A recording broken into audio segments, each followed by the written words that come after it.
Are you special? An investigation. One of the most prominent criticisms older generations have of people my age and younger is that we all think we're God's gift to humanity because we're the generation where everybody got a trophy at the end of soccer season.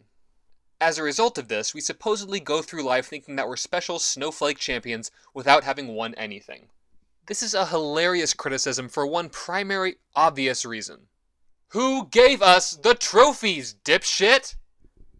Who told us we were special little guys and beautiful princesses worthy of all adoration and attention we received, no matter how awful we actually were at soccer or as people or how ugly of a princess we would have made? I mean, Jesus, imagine the utter gall you must have to leave a gallon of milk out for 5 days and then to yell at it for being spoiled. I mean, even beyond being stupid because it's hypocritical, this notion that trophies make kids grow up to feel special for doing nothing is also just inaccurate. I mean, after all, the weirdo kid on the Little League team who spent most of the game in right field playing Pokemon also got a trophy, and kids aren't that dumb. Most of us caught on to the fact that, like, oh yeah, Bradley got a trophy and he eats bugs for nickels and is somehow batting minus 100. I guess my trophy really doesn't mean anything, does it? That's not to say that our generation didn't have plenty of people telling us we were special and amazing growing up, because we did. But the point is that reality tends to beat that kind of stuff out of us over time. This "you are special" brainwashing is a real uphill battle against all of, well, everything that happens to us. Eventually we start to look at that trophy and think, oh wow, that really didn't mean anything, did it? But this all brings us back to the pertinent question. Are you special? Note that this question isn't being asked specifically to you. I don't know you. The question is more so, are we all special? Do we crawl out of the womb all covered in placenta and inherent specialness? I mean, we're certainly told we are. Even in adulthood we're told we're special, by a media of all forms.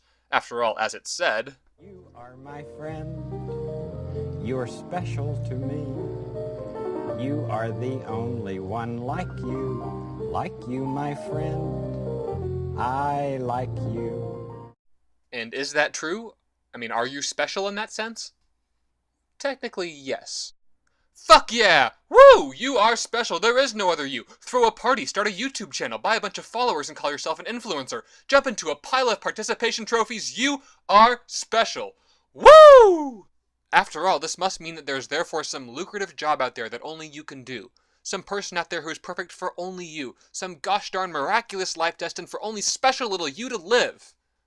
Right? Well, no. I mean, you technically are special, but mostly in ways that don't really matter. In other words, yes, there are 88 million different variations in human DNA, and you have your own weird set of those. And sure, your experiences are unique to you, but not necessarily in any kind of way that makes a difference. Like, yeah, you were the only person in your parents' kitchen on March 12th, 1998 to hear your mom say, "I want toast," but that's not exactly winning you Pulitzers, is it? So, point being, in the way that you're actually thinking of it, you're pretty damn unspecial. Not me, you might be thinking. I'm really smart and creative and have totally unique ideas. Just watch. The world will see how special I am. Oh, really? So, what have you actually done? Step back and ask yourself that, because in reality, you're never special because of your abilities, your experiences, and sure as hell not for who you are on the inside. As it's said, It's not so much what we have in this life that matters. It's what we do with what we have. say you have the cure for cancer just like in your head right now. That seems pretty special, right? Well, here's the problem. If instead of actually creating the cure, you're just scrolling through Instagram hoes and waiting in your own sauna of Cheeto farts, you're still not special, you're just an asshole.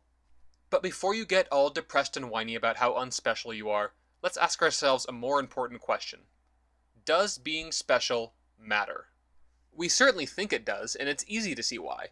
When you grow up constantly being told you're special, he's special, the Pope is special, Tom Brady is special, did I mention that you're our special little princess? When you hear anything get emphasized that much throughout your entire childhood, it's going to get lodged deep inside of your monkey brain as being important. This is how we always function. This is the only reason why anybody thinks any celebrity is important. On some level in our monkey brains we hear their name mentioned a lot until eventually we're just like, oh, I guess Kardashians matter. We're kind of idiots in this way. And that right there is the real impact of the "you are special" phenomenon. It didn't make everyone from my generation grow up thinking they were special. But it did make us grow up thinking that being special was extremely fucking important. This is why we Photoshop ourselves to within an inch of our lives, to get people to literally like and follow us. It's why we all consider being an actor at some point in our lives. It's why most of us reach our late 20s, find out we're not special, and have panic attacks. It's because we do this cruel, fucked up thing where we tell kids to enter a competition that they're all going to lose. But even so, all of this is worth doing if being special is important. So let's return to our question from earlier. Does being special matter? Well, what does it mean to be special? Being special is really just about being appreciably different in some way, often with a unique experience, ability, or trait. This could mean that you're the only one of your friends to study birds in Madagascar, or you're the best chess player at your construction job, or maybe you have the sweetest ass of all the thoughts at your retirement home. But does standing out make your life inherently better? Does being the best make you better? Does doing some weird, technically unique shit make your experience more valuable in some way? Well, no, not really. It just makes idiots think you have a cool Instagram. Now, don't get me wrong, special people are important, and we do need the select few truly special humans that push the rest of humanity forward. The Galileos, the Lincolns, etc. But even on the literally 1 in a billion chance that that's you, if you're adding something important to the world because it makes you feel special, or because the world will remember your name, you're an unbelievable douche.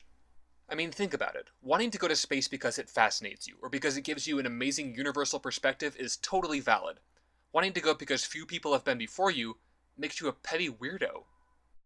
We're in this continuous, unspoken competition to be special, and it's making us miserable. When we lose, we feel like we've lost everything, and when we win nothing. So here's my thought.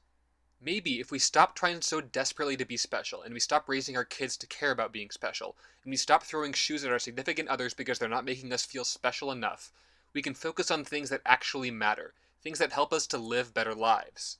So maybe we should just accept that we're probably not special, and you know what? That's okay. Because if we can stop focusing on being special, then we can just focus on loving each other and being decent and finding more of what makes us happy and all of that other corny bullshit. Because here's a little secret. That corny bullshit is all that really matters. So, let's review. Are you special? Like, kind of, sort of, yes, but in reality, no. But could you be? Yes, definitely. But also, who gives a shit? Find something else to worry about. Now, go out there and be the best mediocre person you can possibly be, who does things you enjoy and isn't a dickhole. And never forget, It's not so much what we have in this life that matters. It's what we do with what we have. now with all of that said, please check out my full post, subscribe, sign up for my newsletter, and tell me how much you love me because I actually do need to feel special. So, thank you.